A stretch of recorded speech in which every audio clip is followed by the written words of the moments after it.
A beautiful tropical island in Indonesia, surrounded by calm seas and covered in lush vegetation. It appeared peaceful and harmless. No one knew it would soon become the center of one of the most devastating natural disasters in human history. Life around Krakatoa was calm and predictable. Fishermen sailed the waters, merchants traded goods, and families lived peacefully along the coast.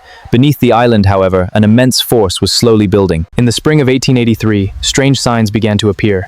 Small earthquakes shook the ground, and smoke started rising from the volcano. Although some people were concerned, most believed it was nothing to worry about. Over the following months, Krakatoa became increasingly active. Massive columns of smoke rose into the sky and could be seen from far out at sea. Sailors began to realize that something extraordinary was happening. By late August, enormous black clouds of ash covered the sky. Sunlight faded as volcanic debris spread across the region. Sailors and villagers watched in fear as darkness slowly approached. August 1863, Krakatoa unleashed one of the most powerful volcanic eruptions ever recorded. Fire, ash, and blasted high into the atmosphere. The explosion was so violent that much of the island was destroyed. The eruption produced one of the loudest sounds in recorded history. It was heard nearly 4,800 kilometers away. Many people believed they were hearing cannon fire or the beginning of a war. Thick volcanic ash spread across the sky, turning day into night. Entire regions were plunged into darkness as ash fell like snow from above. The sun disappeared behind a blanket of black clouds. Superheated clouds of ash and gas raced across the sea at incredible speeds.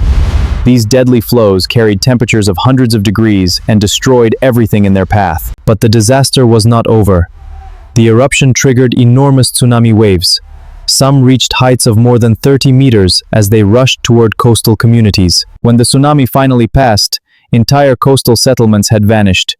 Houses were destroyed, boats were thrown inland, and thousands of lives had been lost within moments. The eruption was so powerful that a large part of Krakatoa simply disappeared.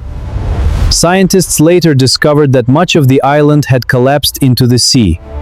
Ash from Krakatoa reached the upper atmosphere and spread around the world. Spectacular red sunsets appeared across continents, and global temperatures temporarily dropped. Many believed Krakatoa was gone forever, but in 1927, a new volcano began rising from the sea. It became known as Anak Krakatau, meaning child of Krakatoa. Krakatoa demonstrated the immense power of nature. In just a few hours, an Iceland was shattered, tens of thousands of lives were lost, and the world itself was changed. Today, it remains one of history's most unforgettable natural disasters.